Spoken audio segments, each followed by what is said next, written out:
Welcome to Macon Memories. I'm Lynda Wright at Randolph-Macon College. I'm here today with Professor Jerry Ross. It's May the 7th, 2013.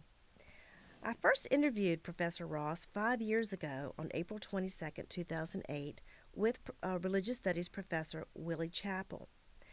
To connect today's interview with that interview from 5 years ago, I want to begin by reading a comment Willie Chappell made in the joint interview you had in April 2008.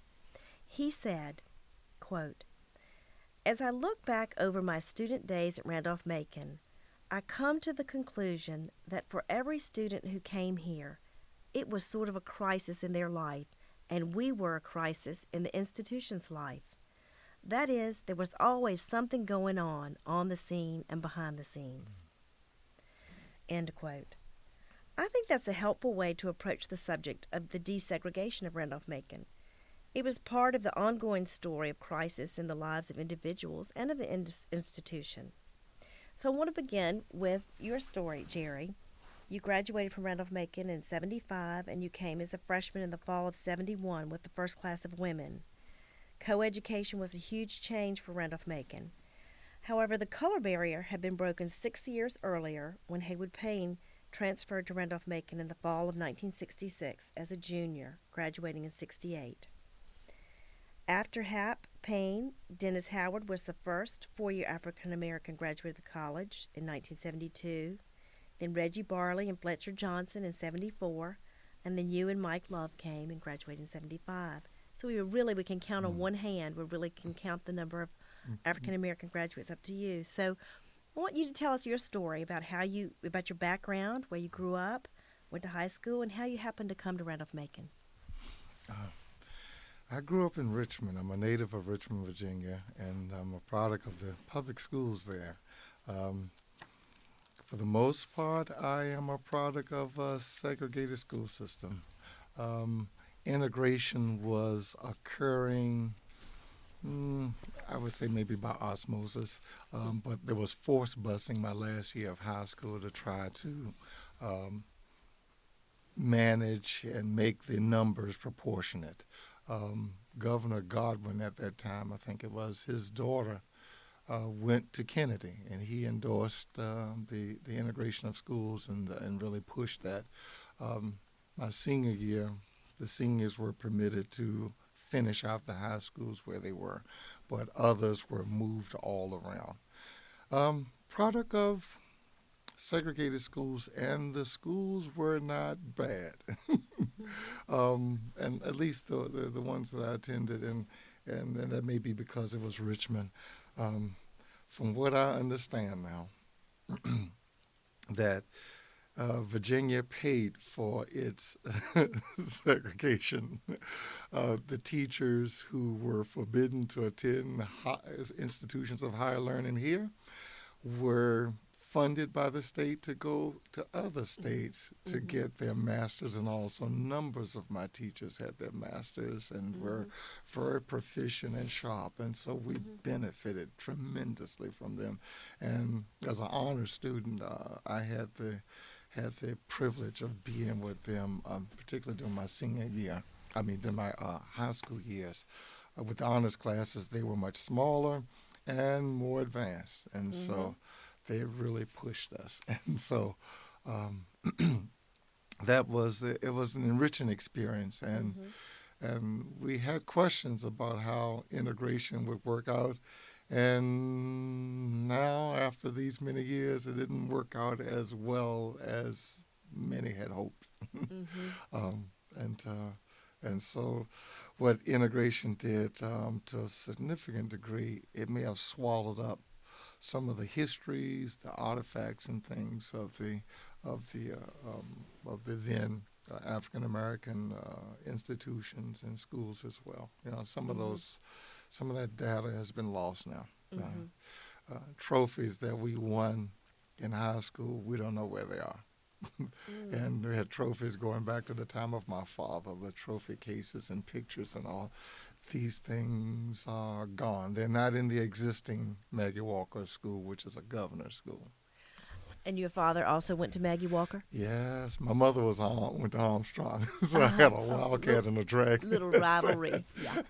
But and coming here now, one of the key things that was just ingrained in us, and because we're growing up in segregated times, and but the things that I appreciate that my black teachers, I call them black, taught me, they didn't teach us hatred. They taught us to be ready to compete. And Mm-hmm. so I Mm-hmm. was taught, study so you can compete with the white man, as they Mm-hmm. called it. And Mm-hmm. so my thing was to get their job, to get a job that's comparable to, because we're going to be vying for the same positions. And so um, I picked Randolph-Macon. And coming out of high school, I was intending to go to a white school to learn. I wasn't quite given that privilege in high school. My mother wasn't so ready for me to go to the integrated schools or the white Right. schools in like TJ or John Marshall and others. And a lot of those had better facilities Yeah. and monies than some of our black schools. And so she wasn't quite ready. So I went to Walker and I got the best I could out of it. Mm-hmm. But in going to and selecting a college, I was looking. Uh, I turned down Virginia Tech, a little too far from home. I'm first generation. And I never made it to William and Mary. Oh. And so that was to be the next stop. When I came here, I said, this is it. It's Uh-huh. nice and small, not too far from home. It's out of the city, and then all male. So I figured I'd have no distractions. I mean, I'm a young guy, and Yeah.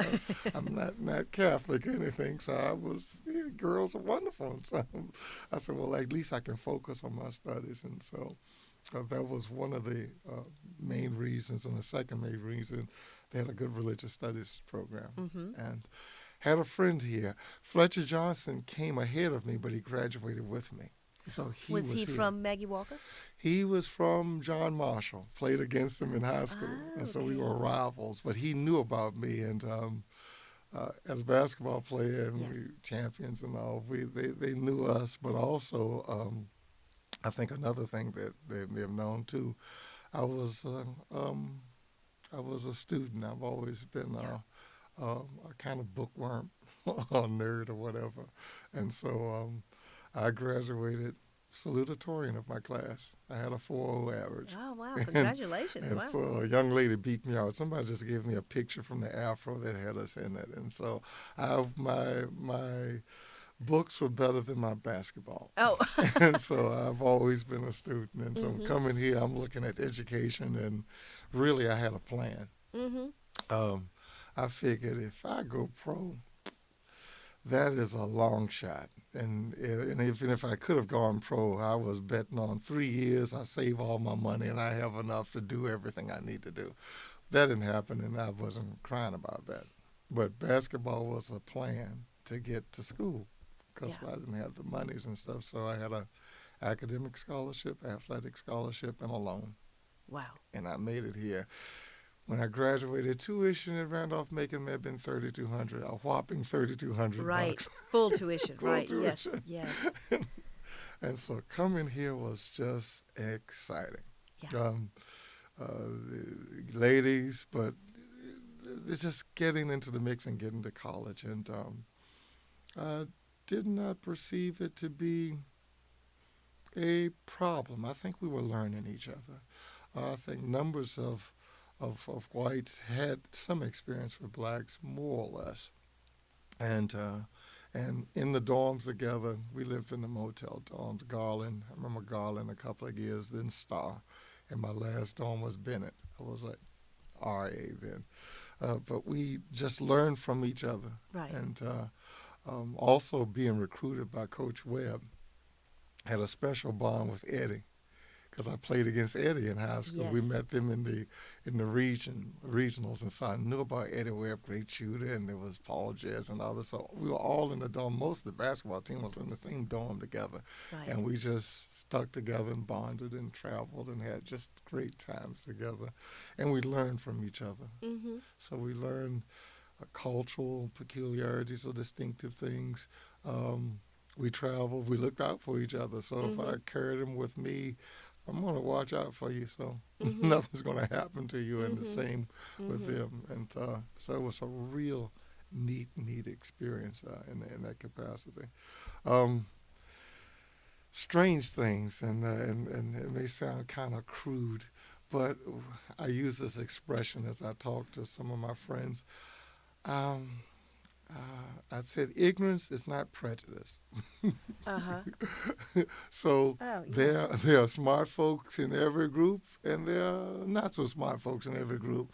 And so no one is just smart because they're this or they're that. And so we learn from each other. So I helped others with calculus, which I had in high school, which was the lowest math here, and others helped me with other different things. And so we learned from each other, and sometimes in spite of each other, and we had fun together. But being part of a team sounds like that immediately gave you a sense of belonging. Mm, Mm-hmm. That yes, that was our fraternity as such, and so. yes. Um, we studied, and we literally studied if we had classes together. Um, they don't quite have it now, but we used to have study days between the end of the term and the final exams. And these study days would be 3 or 4 days where persons did just that. They Mm-hmm. brushed up on whatever work, and you had study groups for every subject. And guys were practically dorming with each other, studying Right. and working. Uh-huh. And they had little snack breaks in the evening. Yeah. And so we literally studied. Um, Sometimes guys, they are shady side. So I didn't do it because I was too terrified to try it. But even they got together to plan cheating sheets and schemes. But Oh my guys goodness. studied together, so they worked together to get things, and that was the most exciting thing. I remember not understanding something. I walked to a guy's room, knocked on his door, and he sat down and explained some things to me. Yeah. And I did the same for others as Mm-hmm. we just shared. Big goal, we want to graduate Right. Right. And do well. and want to learn. And during that time, no computers for the computer science major was somewhere in Copley somewhere had great big computers that stood, and you had these Fortran cards that you took. Yeah. I never took it. So prior to that time, you'd hear typewriters. Yeah. And everybody had Right. a typewriter, and you typed your papers. You had to write them first, and then you type them up and all. So it was really an exciting experience. I came here to prepare for ministry, to get an education, and basketball was a means to that, Right. and also to learn.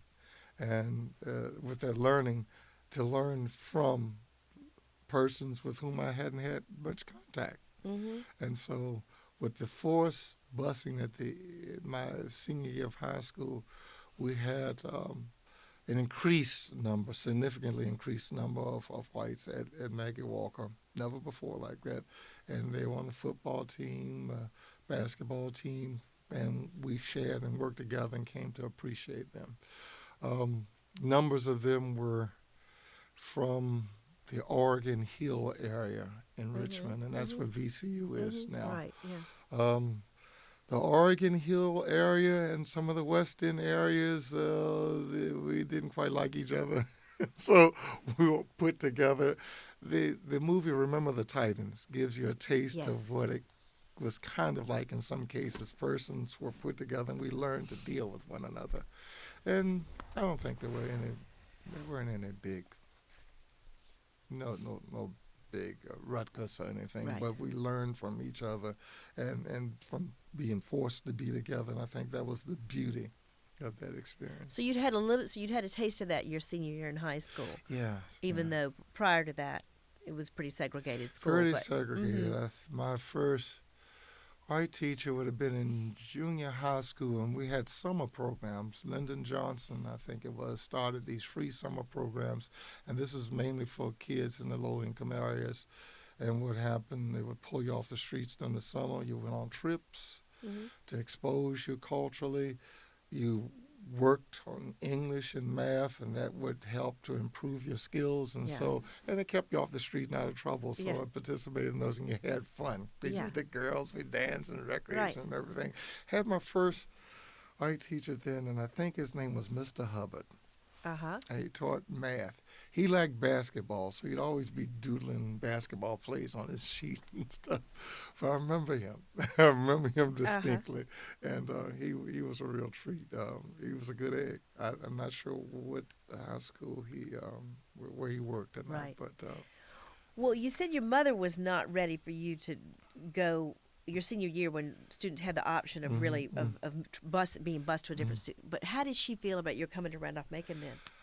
um, I I I think she felt. I think she felt.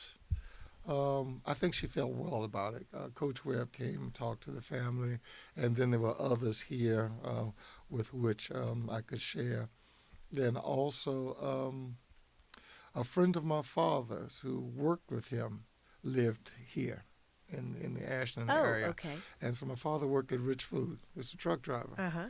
And so friends and folks up in this area that they knew, and so they could kind of watch and see. So that's And, good. You had a family friend right in town. yes, and they near here that they could at least check. And so when they would go up, certainly they can ride by and see. And then the folks, friends that I made, had to do with the church community and also the greater community. Most of the cooks and persons who were cleaning the dorms lived around here, Mm-hmm. and many of them attended Shiloh Baptist, where I went to church. Oh, okay. So you And, attended church here in town, Shiloh and Baptist, so and so you were friends with many people, many yeah, staff members here. yes, Right. and so the persons that cooked for us, one was Miss Emily Goins. She's gone now. She died, I think she was around 93, 94, Mm. 95. She was one of the big mothers in the community. Um, she would cook, and even on the days when we came back for practice during the holidays, sometimes I opted out of staying here in the dorms. I stayed at her house, and she had an old Oh, wood stove that she would cook on, and yeah. she made rolls about 3 inches high, and I slept in a feather bed. So, so, Oh, wow. and so, but the community adapted us, Yeah. and so that was the neatest thing ever. And so they looked out for us Right. and cared for us. Crazy. We had a food ride my freshman year. Oh, okay. And tell about that. um, the students complain about food now. Food then was different. You didn't have all of these options. You had one main plate, and that was a main meal of meat, and you didn't get a second on it. Mm-hmm. And other options, maybe you can get extra desserts, but you just didn't get these seconds like talking Yeah. about. And so students were very displeased.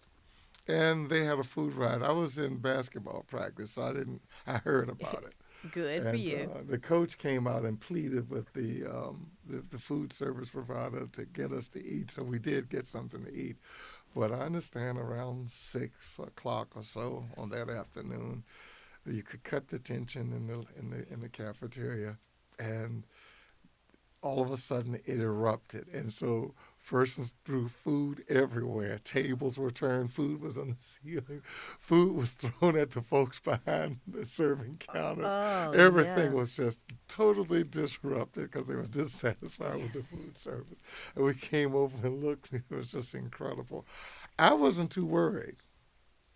The folks in the community were going to feed me. I would contact them, Right. and because I was a Sunday school guy and went to Yes. church there, so I wasn't worried about eating. But we managed to get something to eat, and the food improved. Uh-huh. Um, So it just I can't think of what the name was. That something, Aramaic or something, food service. And then we changed, and it got very much better. I was going to ask if you had a food service or if it was just locally provided. You Yeah, did. There yeah. was a food There service was a that they were. food service, and I can't call the name of them. I remember Mr. Ed Pfister was in charge of food my freshman year. I used to mess and call him Joe Feaster, but his name was Ed Pfister. Well, now several people have told me that in those early years, most of the black students ate together an Yes. evening meal. Can you talk about that? Yes, there weren't many. If my freshman year, we got up to the number of 15, I think. Mm-hmm.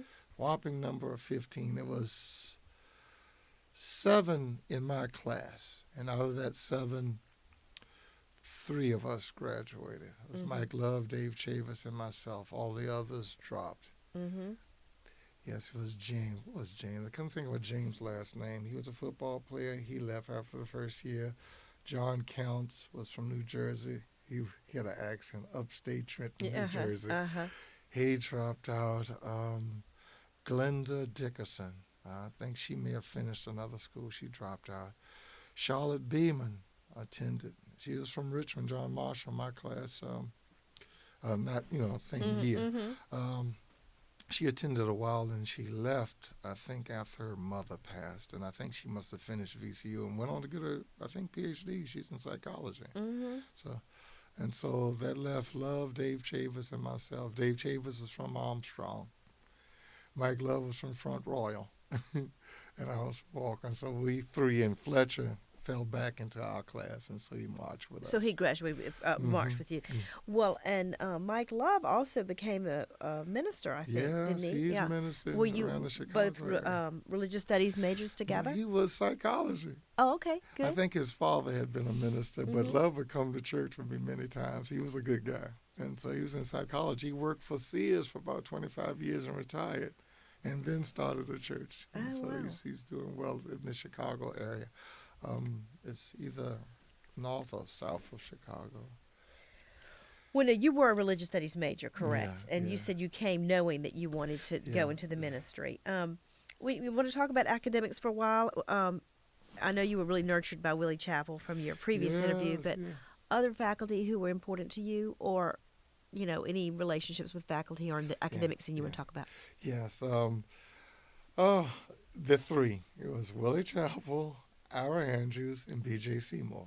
And so those were the three religious studies professors, and there was a fourth who I never had a course with him, but he was the chair. It's Cliff Edwards. He's at VCU now. I think he's still there. And so Willie Chappell was on sabbatical my freshman year, so I hadn't met him. So I had Ira for a couple of courses, Old Testament, New Testament, and BJ I had for most was religion and literature during the January term. We call it the colloquium. So that was enriching. I had to learn the academics of biblical studies. This was the first time I've ever seen it or encountered the thought that you could make a living teaching the Bible. I said, oh, this is nice. You think of ministry, but this is a different kind. And so that's the first time I was exposed to the idea or the perception that teaching the Bible, you can make a living with it as a career in the ministry. And I bit into that, and so I thought it was really, really neat. Wow. And, before coming, knowing that because I signed my letter, it's all in the paper, letter intent to come. And so I was a star basketball player, But before coming, Lewis Haynes was one of the classics professors who taught Greek. He sent me a letter. He said, if you're going into ministry, you need to know Greek, these kinds of languages. And so I signed to take Greek. Good for you. I knew I was going to take it before coming. I'm going to take Greek, and I did take maybe about 4 years of Greek. I was. So you had all of that before you even went to seminary. Yeah, That's 4 years of Greek and about a year of Hebrew, and I was in the Classics Honor Society. I think it's Eta Sigma Phi. I think it's Eta Sigma Phi, Eta Phi Sigma, the Classics Society, and ODK. I managed to get into that. But I signed up to take that. And so I was on my way. I had to learn to write, as all students do, go to the next level of writing. And so my freshman year, it was good. It was good. I think I did the things I needed to do, and it was adjustment year. I had to make the adjustments in studying. Studying and basketball were two different things. Basketball now was more draining, and now the books more challenging. And so I made it through my freshman year, and I made it with a B average. Mm-hmm. um, Good. that sounds deceptive. That sounds like more than what it is. I made it with a B average. And so I had A's and C's Yeah. to balance each other off. Oh. My A's was in calculus, Oh, which I good. had in high school. Right. So that was And my C's were in English and religious studies. So I had A's in calculus, A's in Greek, and then C's in others, and they balanced each other off. And so I managed, and I got adjusted yeah. with a studying routine and also learning to write again. Yeah. Or at least the next level of writing. You had to do term papers. You were introduced to that in high school, but now the structure of writing and also learning to read, how to read things and stuff. And so I made it through the freshman year, and I was still here, and so I was so happy. I took off after the freshman year, and so I had learned how to study, how to read, at least laid some foundations, Yeah. and so after that I soared. Yeah. Oh, that's great. And so um, uh, within the major, I probably was I was definitely over three. I was probably maybe in 3.5 or something in the In your major. major. Uh-huh. And overall, when I graduated, I was a B average, Mm. 3.05 or something like that. So that was a Yeah. goal that I had set for myself. But took studying seriously. And in religious studies at that time, it wasn't a matter of whether you had a paper, it was how many. Yes. So for every course, there was at least 2 or 3 papers. Yeah. And this, so you have 2 courses, and sometimes I had about 3 courses in religious studies. Mm-hmm.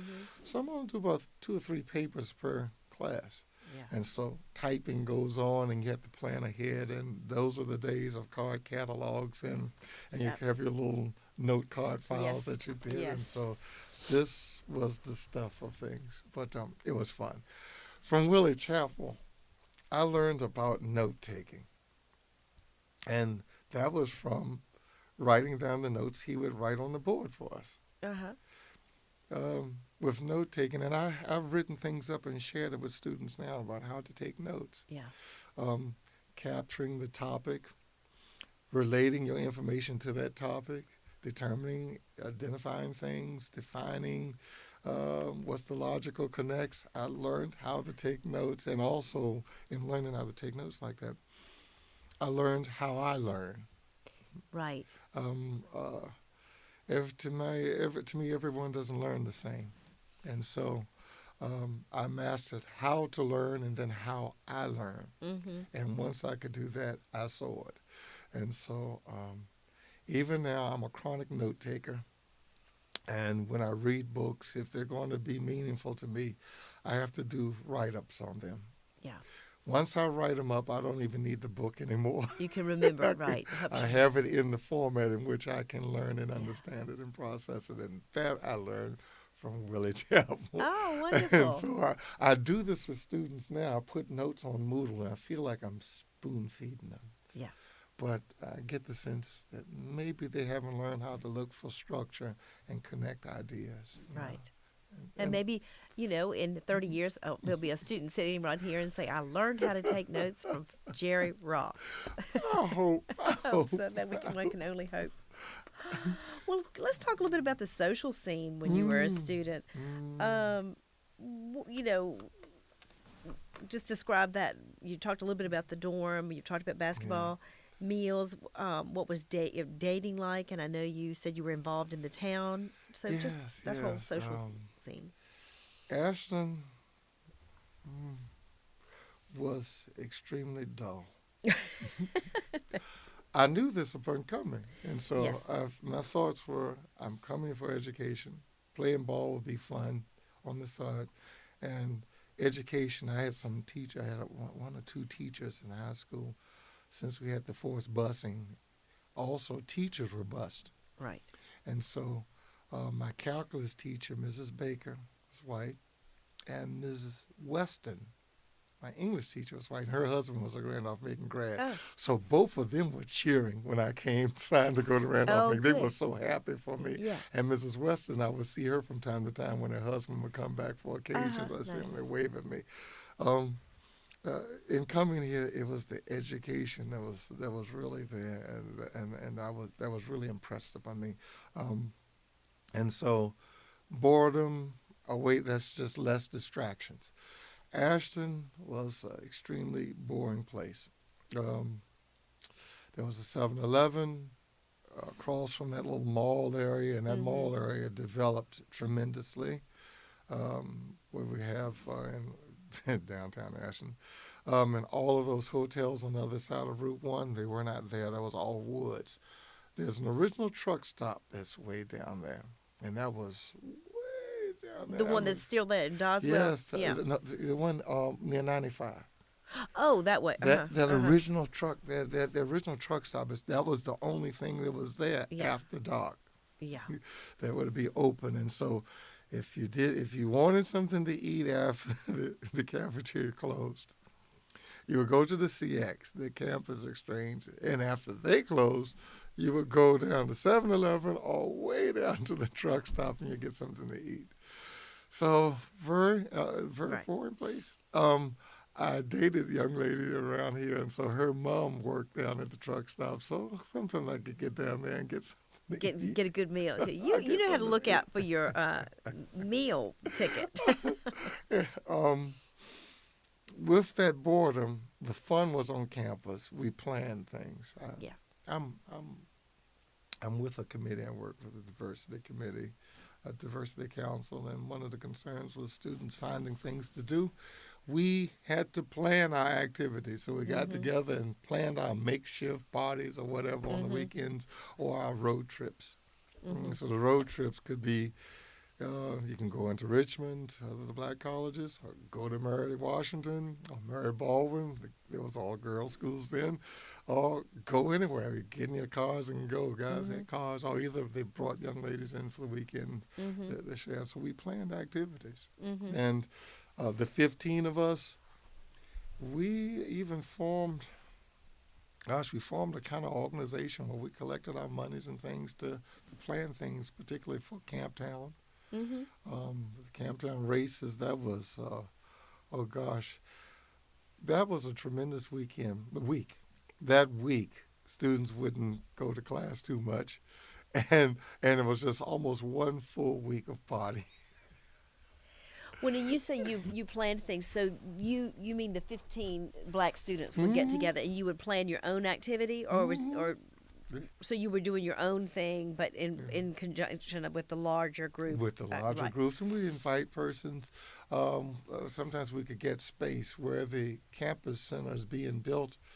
Were a couple of houses there, old houses, and between them, a lot of times standing water and swamp, but a couple of old houses, and we could grab space in those houses and have our parties. Uh huh. And we invite others there. Uh, So the parties were mixed racially. hmm You would host them, but other we, people would come. yes, we invite our friends to Yeah. persons, and they Right. would invite us to the fraternity Yeah. houses.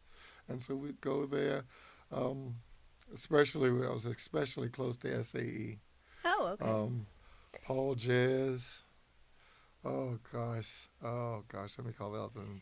Paul Jazz, Paul Zadimer, Bruce Gainey. Eventually, Bruce was a year after me, but others, Mike August, others, Rusty, all of them were SAEs, and they were just some dear friends, and so just enjoyed being with them. And but a lot of fraternities opened their arms to us, and we just would share and all. Um, at that time, KA was an interesting fraternity. Yeah.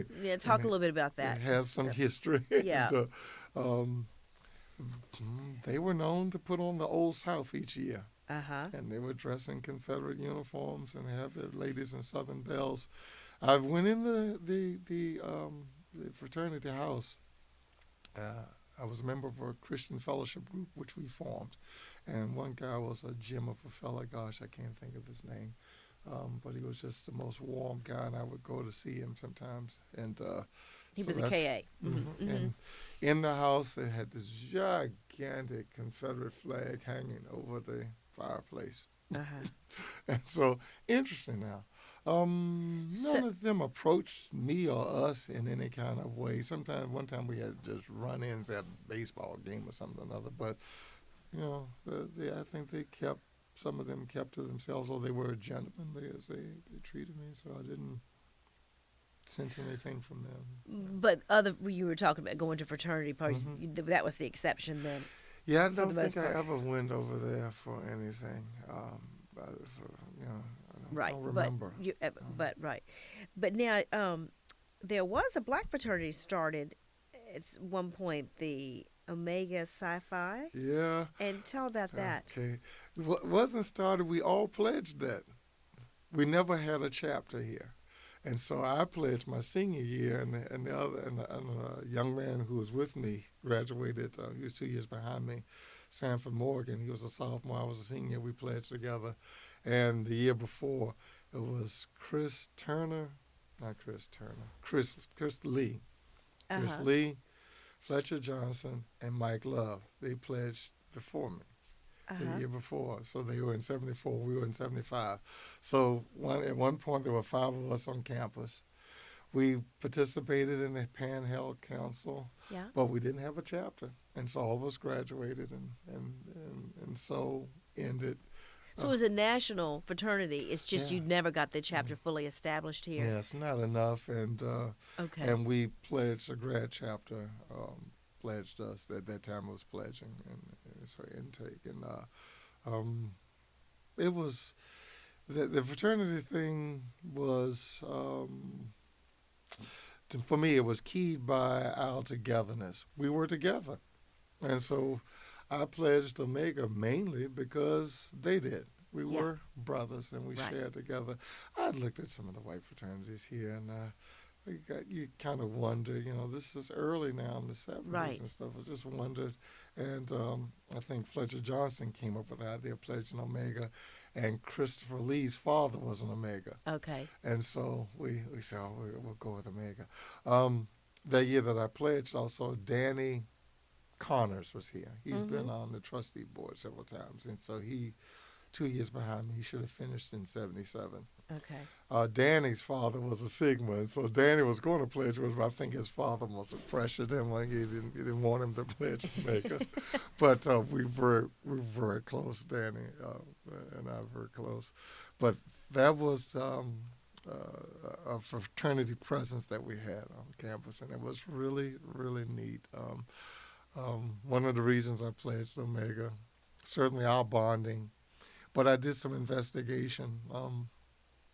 I was thinking ministry, and by the time that I pledged, I was a licensed minister. I got licensed my junior year Oh, okay. as clergy, and so I'm looking to see what things are in accordance with my values. Right. And so Omega Sci-Fi Fraternity Incorporated met my scrutiny. It has cardinal principles, man, scholarship, perseverance, uplift.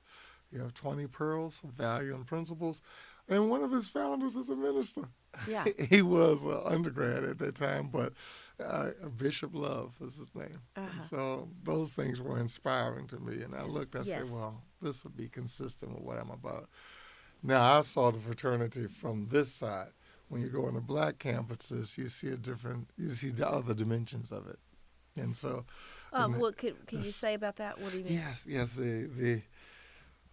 the social life obviously will be drastically different on black campus, and the black fraternities with their houses or rooms and in their environments. Sometimes they can be just as wild as you can see Animal House and things like I this. see what And you so said. I didn't see that here. So here we were bonding and working within the parameters of Randolph Macon, and with some degree of sensibleness and quality. Yeah. I look at some other places, guys were wild. Yeah. And maybe too wild. And Right. so it's interesting seeing that. And it has a fun side with all of the dancing and all that, just the stepping, because we did a step show here and things like that. But some of it can be crazy, and that's what fraternity guys do sometimes. Well, right. I guess that's part of it. But, we planned parties and gathered, and I think that was most exciting. Like I say, Ashland, very quiet, but I enjoyed that. I enjoyed that. You were looking for that, you said, so I you didn't wanted mind. no distractions. I was a student, and my goal here, one of the goals academically was to have a B average, and I did. I made the B average, and I graduated. Um, Coming here was a conscious choice and a real commitment. Either I was going to come here or either get a job, and either way, I had to register for the draft. Vietnam was going on. Right. Okay. And so those who weren't doing something constructive, and particularly college, and even sometimes if you're in college, you may have been up for the draft. Mm-hmm. And so my number didn't come up. It was a 3-digit one, so it didn't come up. I had a friend of mine who had 2-digit numbers. And so you're worried about your number coming up. And so I had no B plans. Yeah. So if I didn't make it here, I'd have to find a job, and I realized I had no skills, no technical skills. Exactly. To make and- the job so important that you'd be Yeah. exempt. Yes. In high school, you remember the high schools had business, trade, academic. I took the academic track. Those who took the business track and the trade track, they had a trade coming out of high school. So some were they had brick masons, tailoring, young ladies in business. And so when they left high school, some of them were even working in business places where they can go and get a job. I had none of those. Right. And so if I didn't pass, there was no job my father could offer me. I either go in the military or try to find something. So this was going to work. And so I let nothing come between me and my education and my books. And so some weekends, I didn't go anywhere. Yeah. And I stayed here and I studied. And also I learned to live with myself. I was sometimes bored. Yeah. So you had to find a way to combat that. Yeah.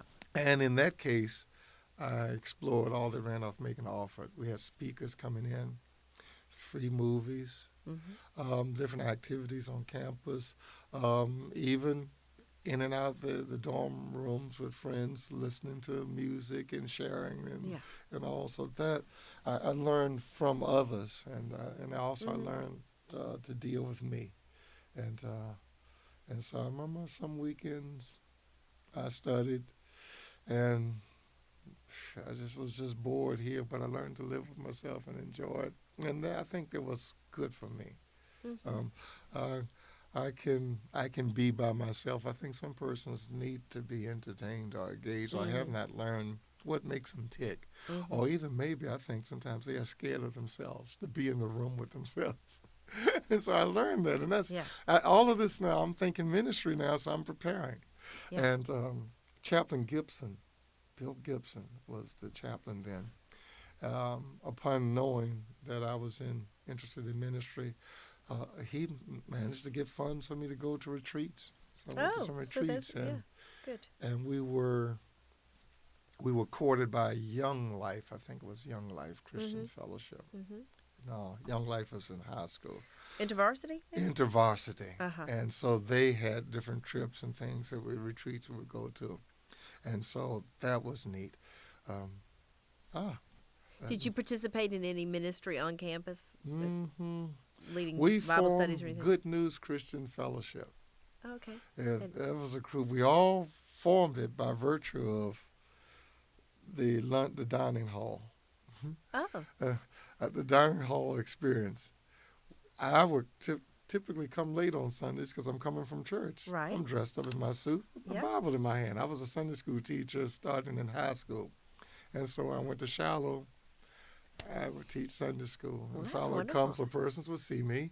And then also, when you eat, persons would say grace over their food. Yes. So we kind of learned and saw each other and began to approach each other. Yes.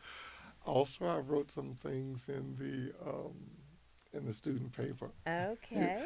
And that kind of, I showed my hand. Sort of devotional type things?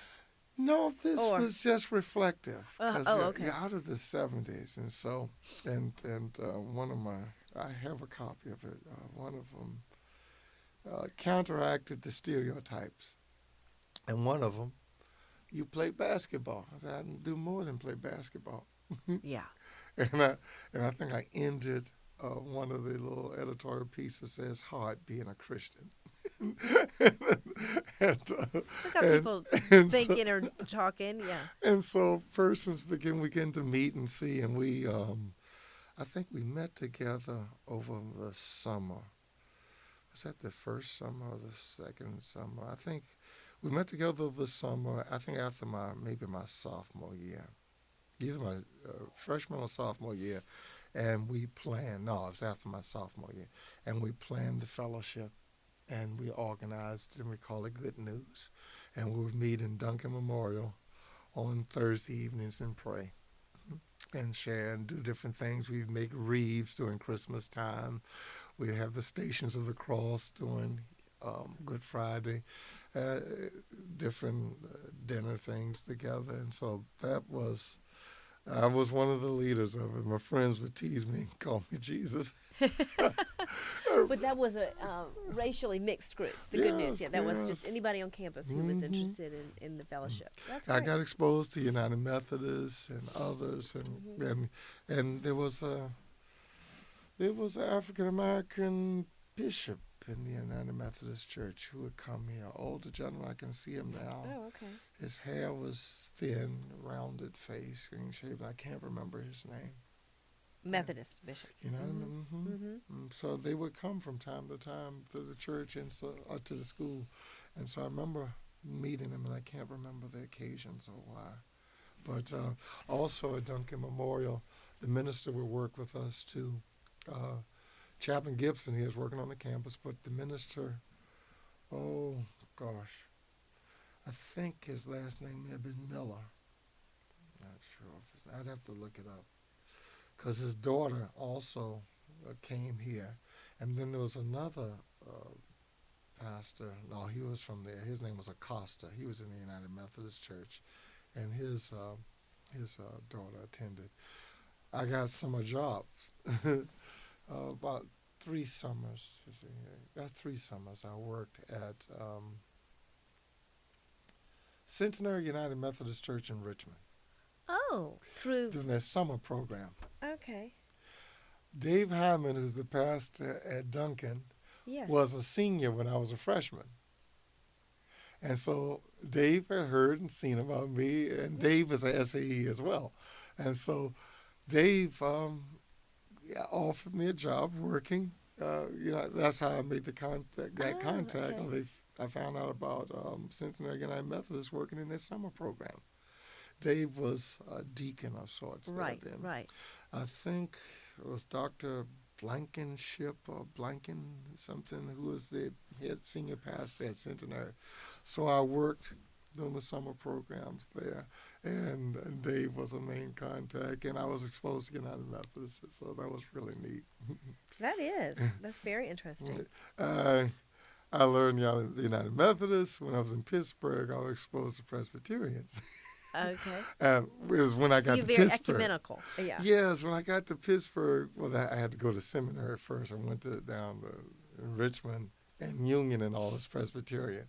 It was there at Union, and then in Pittsburgh, it dawned on me what the Hampton-Sydney game is about. So this is a denominational clash. Oh, okay. The United Methodists, they're Presbyterian. Okay, so you see it in This denominational is a terms. denominational clash between who got the best schools. I said, oh my goodness. So, because when I went to Interesting. seminary, met some guys from Hampton-Sydney. Yeah. I said, oh my goodness, this is what this is about. This is a denominational clash here. Interesting. I've never seen Hampton Sydney Week. They never pitch it that way, do they? No, so I just look and I said, this may be the rivalry. But Virginia Union now, is that denominational? It was founded by American Baptists. American Baptist. We have everybody in there, and Right. all different denominations have been represented on the faculty and in the student body. But it was founded by the American Baptists out of Lumpkin's Jail. Oh. Lumpkin's Jail originally was a house, I think, of sorts or something, bought from the Lumpkins, and this jail housed slaves. And so freed slaves. It became a station where they first taught and taught ministry.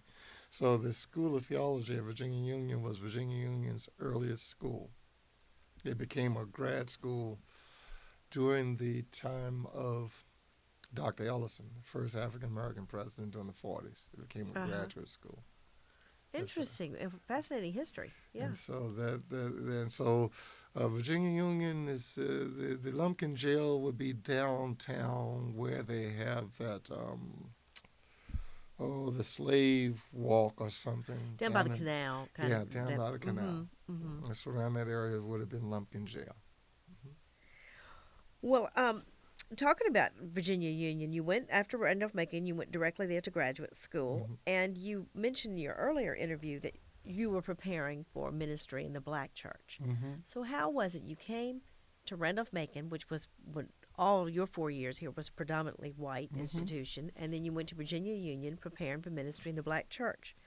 How was that transition? Interesting. Coming out of high school, I wanted to go and see. And also in picking the school, a good religious studies program. And what I perceived, Randolph-Macon had a good one. If Virginia Tech had one, I possibly would have gone because they offered me a full NCAA scholarship. Yeah. Far away from home, but also in the religious studies. And when I came here, this was small, saw the religious studies major, was really nice. I said, this is good. And I signed right away. I didn't even check out William and Mary. Yeah. Going to Virginia Union, I was impressed by one of their graduates who was several years ahead of me. When I graduated from college here, he was graduating from seminary. And he said, you're going to work in a Black church, you need the training. And so that kind of sold me on going to Virginia Union. I think Professor Chappell and some of the others had ideas that I should go to Drew or Yale or some of these others. So I didn't pursue those. So I went to Virginia Union with that, for that focus and orientation in Black church. And I got it. I thought it was really good there. Not knocking Virginia Union, and I'm not trying to put them down, but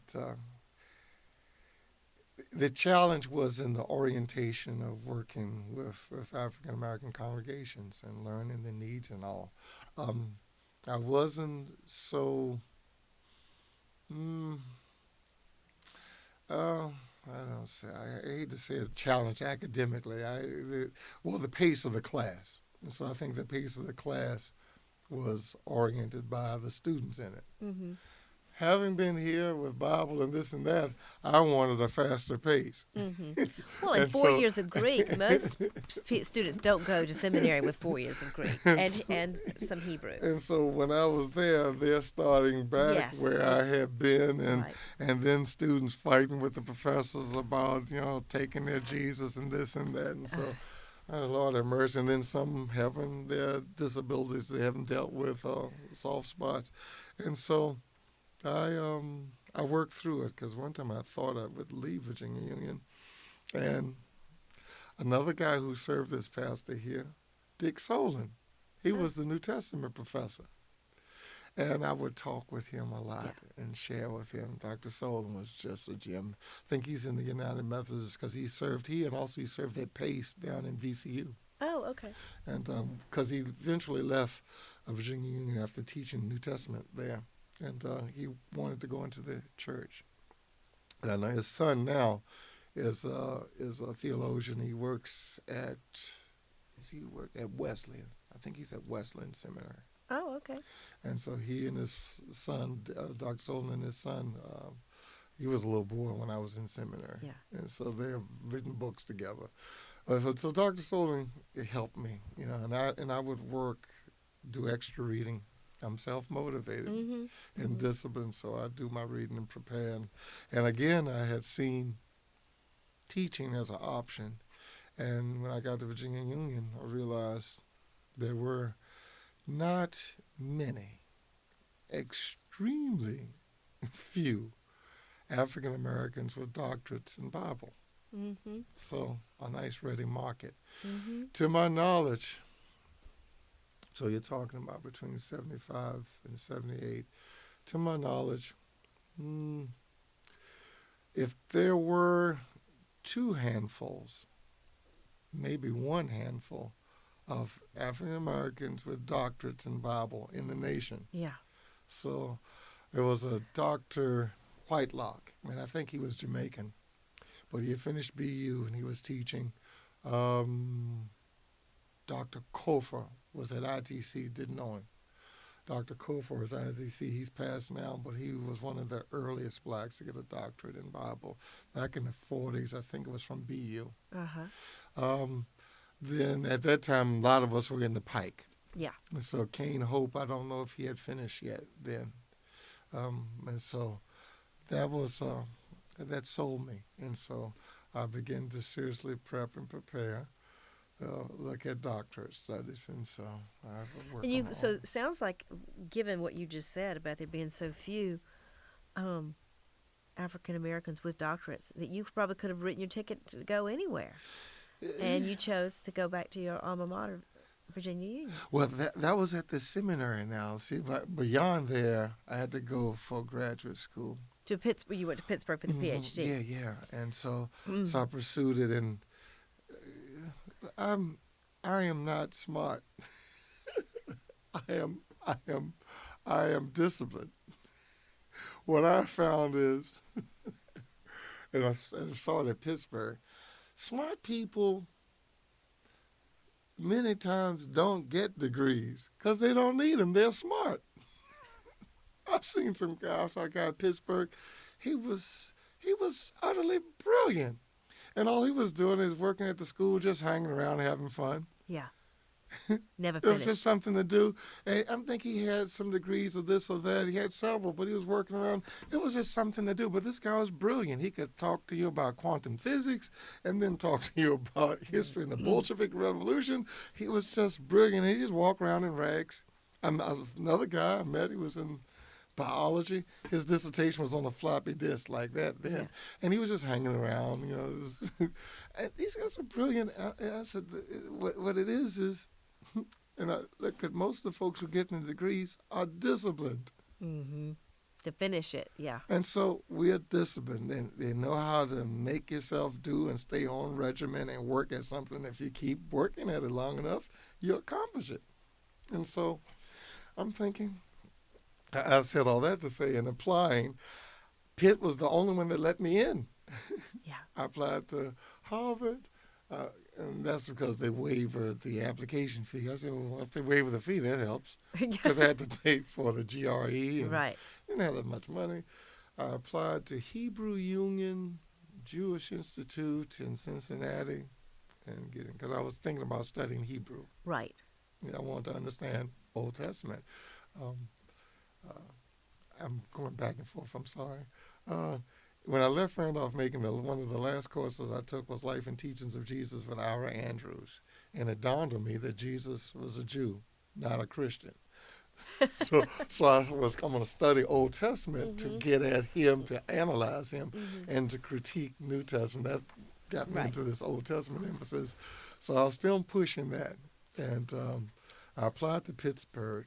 University of Pittsburgh had a cooperative program with Pitt Theological Seminary, University of Pittsburgh program.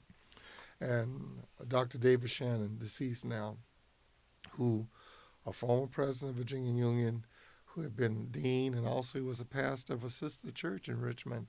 And a friend of my pastor was the dean of the seminary.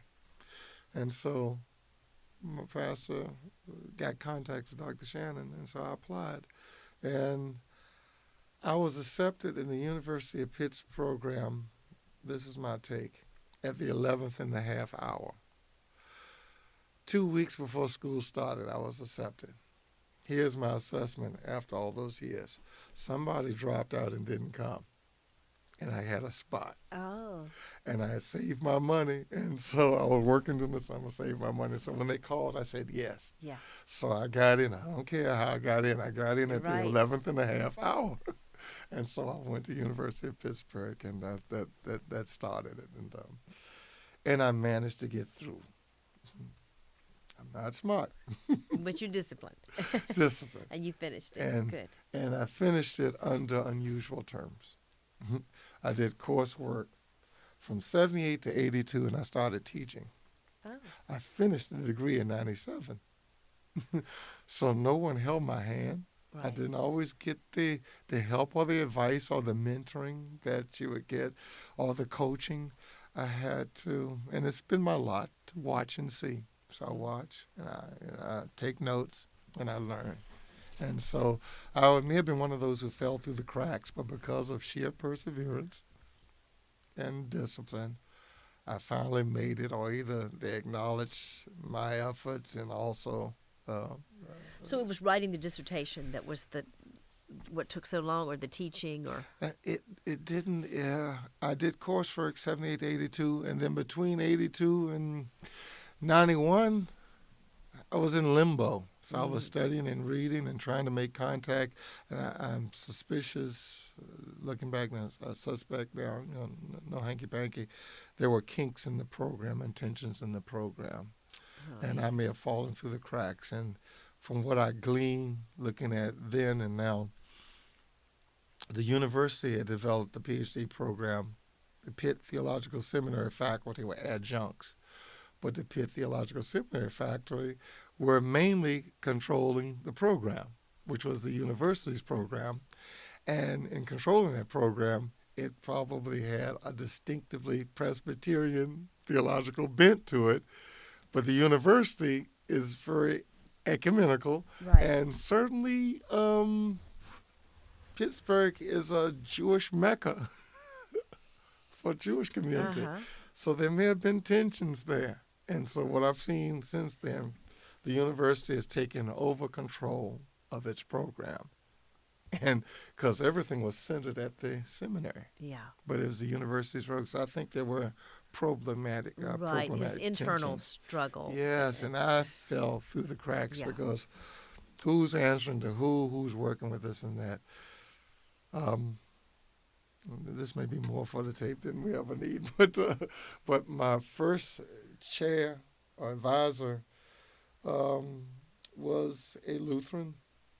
His name was Hans Eberhard von Waldo. Sounds official. He is German. I think he's still alive. He fought in the Nazi army as a Nazi tank commandant. My I think goodness. his father, I think, was a Lutheran minister. So I think he may have been into this by other means. My advisor who finished with me through my dissertation is Jewish. Because you're doing Bernard- Hebrew studies. Yeah. Bernard Goldstein. And several of the ones on my committee, Dr. Orbach, I took Jewish studies as Right. opposed to Christian studies and want to understand Jesus. And so tensions. And so these persons were on committees together, my committees together. And I'm thinking, there must have been some sparks flying or some eyeballing going on or Right. some tensions there. And so the university has finally gotten this program together. Meanwhile, I'm in limbo. And so by virtue of discipline, I finished my exams December 91. And after I finished the exams, faculty dropped off and they didn't tell me. I called up, oh, I've retired. Oh, So I dear. finally got the faculty on and started writing in 93, and I finally finished December 96 and defended. But still, this Randolph-Macon education was the foundation of it. Mhm. And so things that I've learned and principles that I adopted or gained here became that foundation, and that was it, yeah.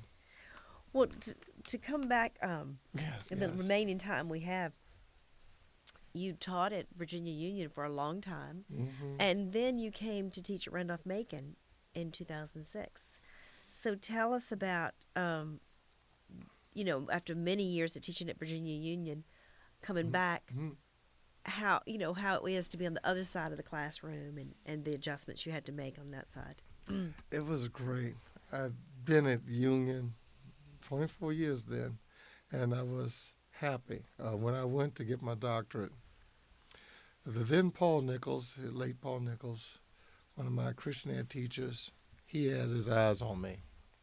And so, for coming back, because persons go, come back. And so he contacted me, and I had a chance to come back to start teaching once I had done my coursework. And so that was a great way of giving back and working in an institution to kind of help. And coming here, Dr. Martin was retiring, and he and I think Dr. Holman was the dean at the time. Ira Andrews and either Dr. Martin had contacted me about an opening in religious studies, and if I wanted to teach or if I knew of someone whom they could recommend. I thought it was a godsend. I said, this is the first time my job knocked on my door. And I said, I've always wanted to teach here. I at least wanted to be the first. Charlotte Fitzgerald, she beat me. I wanted to be the first to come back and teach, and so she beat me. I remember beating her one time. And I had taught a course here in, I think it was fall of 90. Oh, you did? As an Old like yeah. visiting or adjunct or... Oh, okay. I drove fall up. Of 1990, you taught. I think okay. it's fall of 1990. I think it is. I taught Old Testament. I think Ira or BJ, BJ had me do a course as an adjunct, and so it was Old Testament. And so this was just a dream to teach here, and so I took the job as an opportunity hire, and chaired my first year, and I gleaned. BJ must have retired already. I think Professor Willie Chappell retired, and Ira probably was stepping down. And so Yes. To anchor the program and to keep it going. And so I was a substitute emergency man, come in, and I held it down. And at that time, Hal Breckenberg was faculty with me. We were just the two of us, and Darrell, the chaplain, was there. Yes. And so I think Hal had been here, or he was either adjunct or something of this sort. And we went through a search my first year, and we hired Hal. And my thoughts was, I showed my hands, to some degree. This is a good guy. Why are we getting rid of him? Right. And so we looked at wonderful candidates and all. I remember Ben Huff and I going to SBL, and we interviewed 2 days, Saturday and Sunday. Sunday was horrendous. We saw 11 folks, and so for 8 hours we were interviewing. Oh. And Saturday we saw several, and good candidates. You're looking at things, but my thinking was, Hal was here, and he had done a good job. His records were good, and he was experienced with here, and so I was thinking, shucks, why throw him away or something like this? And so we went with him, and so that's been the two of us, and Darrell was the third. Ira still did some, and then we had bunches of adjuncts. Yes. But coming back here was a chance just to work at my other alma mater, and I was hoping to finish out my career here, and so, but it's just great being here, and I wanted to get out of seminary. In the course of my life, I would say my life, the pendulum has swung tremendously far to the right, in the sense of fundamentalism and some of these right-wing views. They've gone, wow. And now with the media and the internet, everybody is publishing and putting their stuff out there and really adamantly advocating that they are right. And so traditional seminary, as your husband and all of us may have experienced it, is kind of waned. And so I saw this at Virginia Union, and so I wanted out. Yeah. And I said, my dream job would be to teach Bible in a religious studies program in a state school that doesn't have any religious background or restraints. So I'm free to operate as a scientist. Yes. Put it under the microscope. I don't have to believe anything, and I can go for it. I saw opportunity to do that here. Yeah. And And a lot of times I have to check the students about their belief because they're bringing their Sunday school lessons, Yes. or they're tapping on the internet and downloading these lessons. And I said, no, this, you're not looking at the text. Yes. I said, I'm reading the text like I don't believe it. Right. And I try to put my beliefs on hold intentionally, and I think I do a good job of it because a lot of folks get mad at me. Oh, that's probably a sign you're doing something right. Right. But here, that was the joy of teaching here. And also, I would love to teach, dream, I would love to teach Bible in public school. Oh, well, that'll be the day, I guess. See, but not as for evangelical purposes or this thing sort. It's just to help them to understand this very foundational text, ancient text that is very important for our society. Mm-hmm. I'm thinking I share with the students here. If you're in Quran, if you're Iraq or Iran, you learn the Quran. Mm-hmm. Here, Bible is good. I said, even though if you're not going into ministry, and many of them not, you're going to be dealing with a society that is greatly influenced by biblical interpretation or misinterpretation and biblical visions and ethos that you have to navigate if you're going to be successful in your careers. And so that's a sales pitch I have. I try to help them to understand Bible. And I say, and everybody believes something. My view, I tell them, nobody is an atheist. Everybody believes. Everybody has something that occupies what I call the God spot in their lives. Their premises, assumptions, presuppositions. In religious studies, you call them beliefs. And this is their operative data whereby they process their world. Yeah. And I said, when these things fail a person, they become traumatized, schizophrenic, suicidal. I said, this is what happens. And so I understand the role of religious studies. So in working with the kids, I call them kids, I try to impress that upon them and make them think it's a challenge. Yeah. What I've learned from them is, and them, the courses and the students I've taught,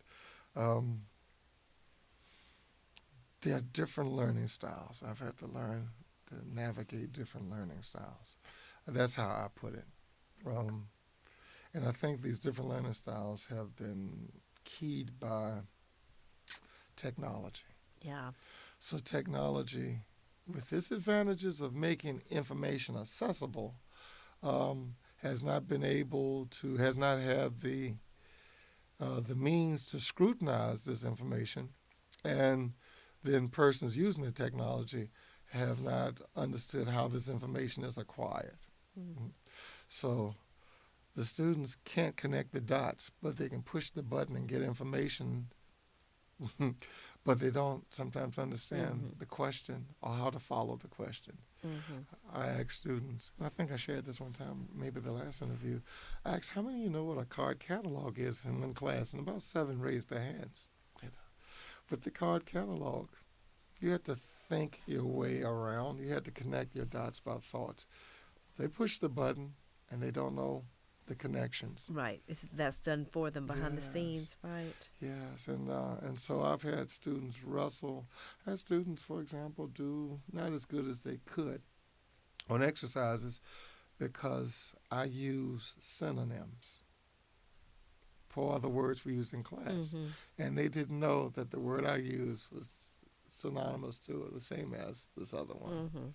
Or sometimes words may sound alike. It wasn't intentional. I just used this word, but it sounded like another word, and this guy didn't know what the word meant. Right. Or they haven't thought that I might Google the dictionary and look up the word. But these are different things. So even the computers correct your grammar and things like this. So that I'm learning how to deal with that, and I think I've become successful at it, grown with it. The other thought for me is, as I look at it, it's put me in a tizzy. I feel, sometimes I feel, it sounds like crazy. I feel maybe sometimes ashamed, look like I'm giving too much. I feel almost like I'm spoon feeding them. I write notes out, I put them on Moodle. Mhm. So I have class sessions. I put the notes on Moodle. Sometimes the notes from the readings. Mhm. Again, I'm not sure if they can take notes. Mhm. And so these are the things I learned from Willie Chappell, and he would write the notes on the board, or the others would write it. So here's a case now from the book. Whatever textbooks I use, I scour all of the information out of it, every chapter that I want. I make PDFs and break them up, and now put them on Moodle as I cover it. And so I'm doing notes for them, and I'm thinking, there was some virtue in writing these notes on your own. Even some Yes, of them I won't mean want to it's a copy learn. them. Yes, it is a learning method, isn't it? Those are some challenges that I'm seeing, Mhm. and just trying to get them to push. And so also the matter of discipline. Um, the late Val Wooten was my English teacher here, and my essays, they look just as terrible as anything else, as he mocked them up and everything. But I survived my freshman year, and all those things well, most of those things, practically all those things that he attacked, I began to improve on and use Mhm. in practice in my paper writing. And so I thank him for it. He did his job, and I did mine to learn from it. Yeah, I don't kind of see that sometimes here as I push them, and I see numbers of faculty sitting and working with students, and I try to work with them. At least I open my doors. I tell them, "You're welcome to come." Yeah. But this is a And chance just to sometimes you give see back. that in the Yeah, long term. yeah, it's a chance just to give back, and I'm grateful for it, and I think it has made some impact. And I had a student invite me to be at her hooding, and I can't be there because of church obligations, and I've kept in touch with some who are in the schools and all. So it's just really exciting. That is. And they've gone away to other places, and some of those faculty there know me, and also they've seen And some they of the know your pieces I've students, or written. your students will be saying, And Professor Ross and will I put just stuff. laughed. Yeah. Lynda Bainham, she went down to Duke, and she saw where I had written a contribution to a book, and also one of the faculty down there I know. He was like a Yeah. big brother to me. Oh, And so that good. was really sweet and all. And so it's just fun. Little things like that are just so sweet. That's good. Let me ask you one other question about the faculty, and then we'll Okay. close up. But the diversity among the college's student body is very impressive and has made great strides since you were a student. Mm-hmm. In fact, I think in the current freshman class, almost 30% of the current freshman class is minority of 30%. some Okay. description, almost. And our student body is well in the 20 something percent Mm-hmm. overall. But faculty diversity has not progressed as well. And you mentioned Charlotte Mm. Fitzgerald beat you to it. Can you talk a little bit about, as you came back as an Mm-hmm. opportunity hire, how that experience has been being a minority faculty member? So you're Mm. almost mirroring your student Mm. days as far as Mm. that goes. Can you talk about? Yeah. This has been interesting. I didn't know this. Um, at present, I think there are 4 African American faculty. 4. Um, we have new one in English, Mm-hmm. and then that's the newest one, and then psychology, history, myself, and so what I'm sensing, the thing that I've sensed is that diversity, the lines of diversity may be drawn differently, and they're not drawn based upon African American cards, but then there are others, and so they have ladies here, so that line has certainly been crossed, but then you have different nationalities Mm-hmm. have been Mm-hmm. represented, and different ethnic groups in that regards. Even I'm thinking from hearing conversations, um, other gender dimensions. Mm-hmm. It counts as minority, yes. And Mm-hmm. so the African American one has not been, the card hasn't been pushed that much or that hard. Mm-hmm. Um, Because we have so many female mm-hmm, faculty members that mm-hmm, that is mm-hmm, our quote diversity, and that mm-hmm. is well Uh, compensated. Yeah. and I'm thinking to a certain degree, it may not be good. And in this case, the downside of it is in these United States, and then in other areas of the world, um, African Americans are playing prominent positions, good and not so good. But they're playing prominent positions, and students who are coming need to be able to, I think, appreciate that and be able to relate to that. My serious thought in the back of my mind is how many of the students have had an African American male teach them.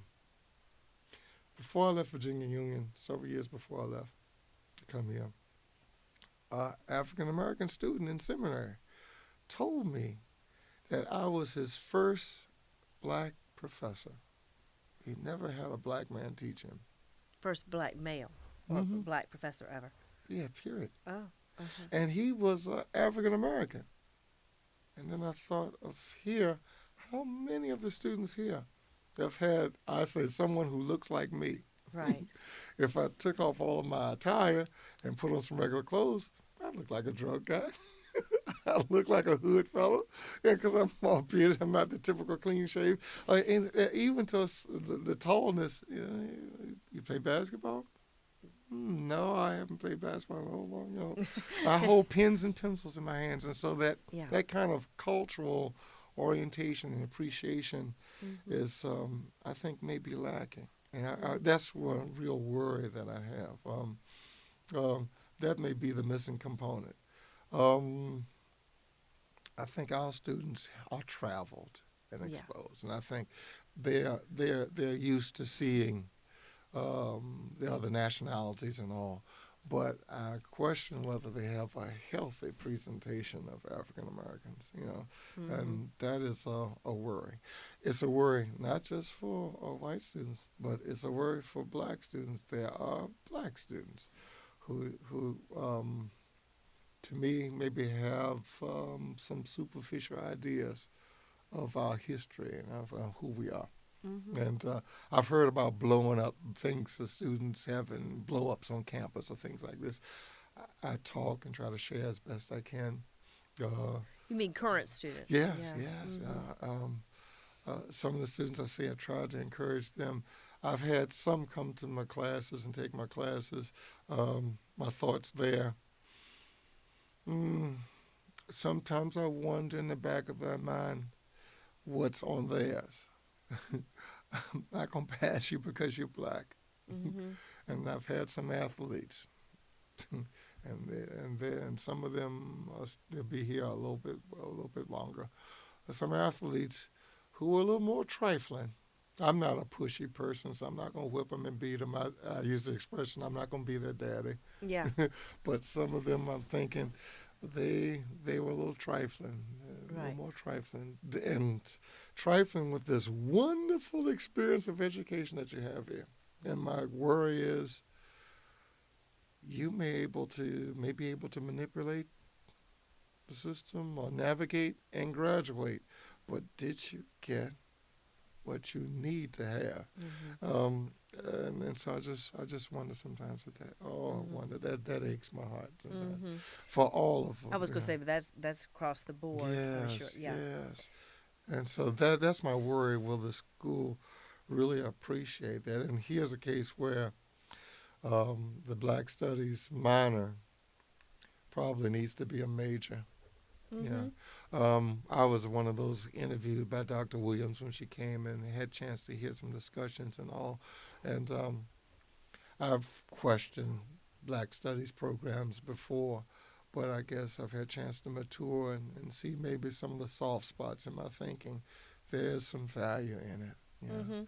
We have the Asian, I don't know if it's the Asian Studies minor or program now. It's now major. Major. As of a couple of years ago. Yep. And so here, and I'm thinking in these United States, if we were somewhere else, even if we were somewhere else, we probably would need it. I think we need it. And because our world is overtly now diverse.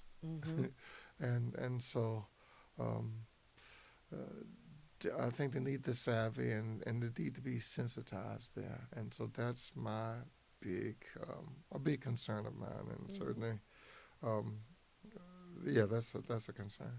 Mm-hmm. This is a concern. That's a good, valid concern.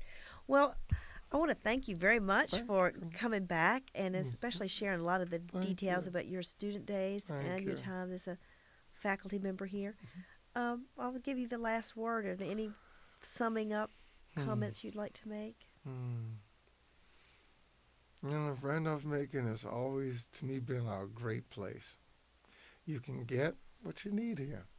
It's just a matter of going to get it. And I'm just thinking, this, I'm happy with the school, and sadly I'll be moving on. But the thought is, this holds a dear spot in my life, and so this is one of my cradle experience places. This is my birthing Mm-hmm. places, Mm-hmm. and I'm hoping the school will continue to appreciate the smallness and the intimacy and the quality of the smallness. Now, when we're playing, I think a lot of things are dictated by the market, and Yeah. so we have to have numbers to keep this and that. And so I'm Yeah. hoping that there will be a concerted effort to preserve the intimacy and the integrity of the smallness of the small Mm-hmm. college. And I think that's something I'm hoping we continue to fight for. Mm-hmm. Well, thank you so much Thank for you. coming Thank and sharing with Making Memories today. Thank you. Thank you.